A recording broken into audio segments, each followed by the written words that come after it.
A long time ago, I was a professional animator.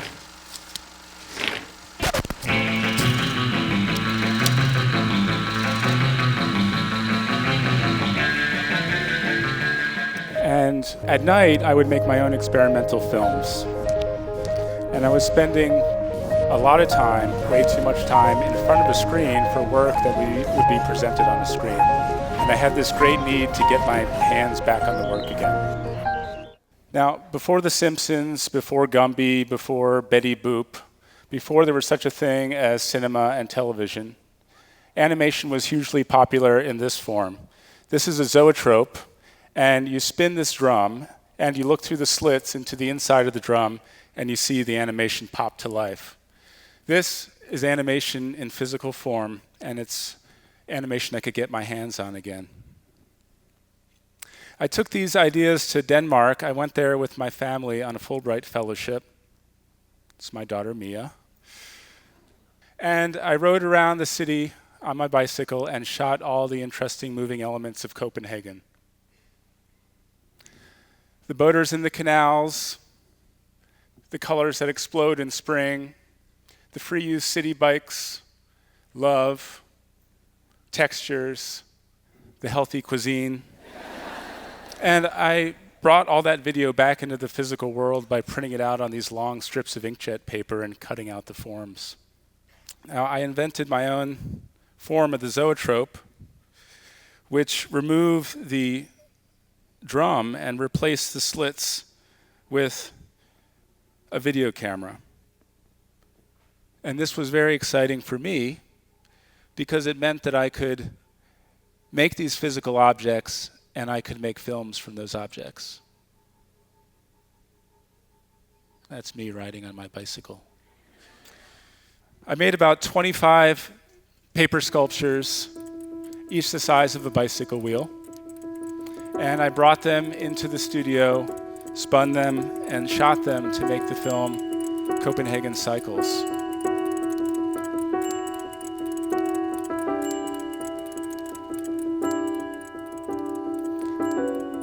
Now, this project not only allowed me to get my hands back on the work again, but it helped me get my life back. Instead of spending 12, 15 hours a day with my face plastered to a screen, I was having these little adventures with our new family and shooting video along the way, and it was kind of a symbiosis of art and life. And I think that it's no mistake that zoetrope translates into wheel of life.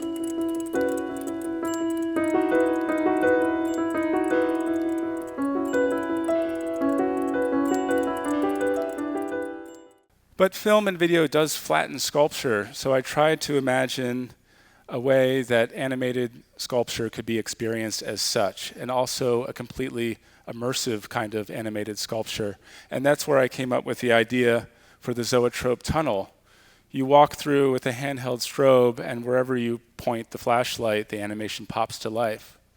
I plan to finish this project in the next 30 to 40 years. But I did build a half-scale prototype. It's covered in Velcro, and I could lay inside on this bridge and stick animated sequences to the walls and test stuff out. People would comment that it reminded them of an MRI.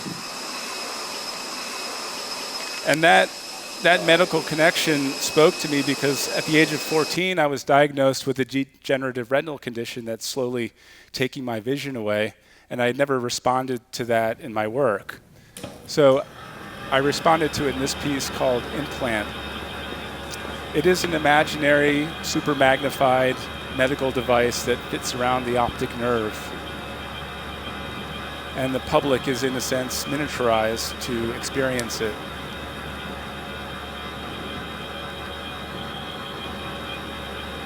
With a handheld strobe, they can explore the sculpture and discover thousands of cell-sized robots hard at work, leaping in and out of the optic nerve being deployed to the retina to repair it. It's my science fiction fantasy cure for my own incurable disorder. Now, in the real world, gene therapy research healthy genes are being administered to unhealthy cells using viruses. There's a lot of colorful, fluffy hope in this, and there's also some creepy, threatening idea of viruses maybe becoming an invasive species in your body. Now, vision loss has helped to take me away from the things that disconnect me from the world. Instead of being sealed off in an automobile, I ride my bike, take buses and trains, and walk a lot. And instead of a visually intensive process in the studio, primarily, I am also getting outdoors a lot more and using more of my senses. This landscape is a couple hours east of San Diego, California. My brother lives out that way. He and I went camping there for 4 days. And I grabbed my camera and I walked through the canyons. And I tried to imagine and figure out what kind of motion would be present in this place that was so still and so devoid of motion. I think it's the stillest place I've ever been. And I realized that it was the movement of my own body through the landscape that was creating the animation. It was the motion of changing perspective. So I created this piece called Mud Caves from those photographs. It's a multi-layered print piece, and you can think of it as a zoetrope laid flat. It's kind of my Western landscape panorama. And next to the print piece, there's a video monitor that shows the animation hidden within the artwork.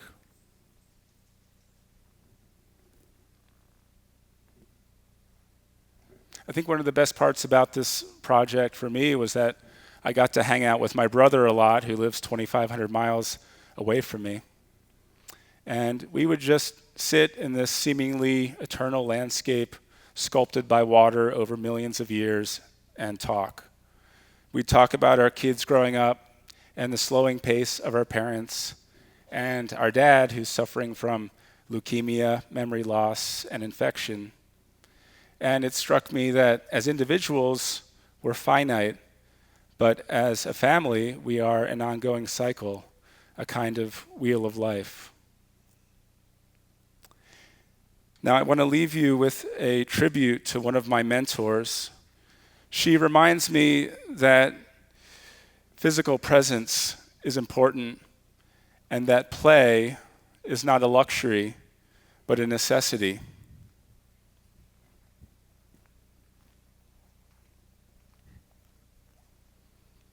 She's Pixie, and she's our family dog.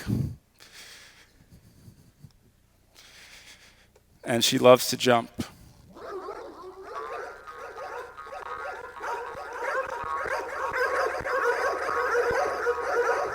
And this is a new kind of zoetrope that I developed at the Imaging Research Center at UMBC in Baltimore. And I call it the real-time zoetrope.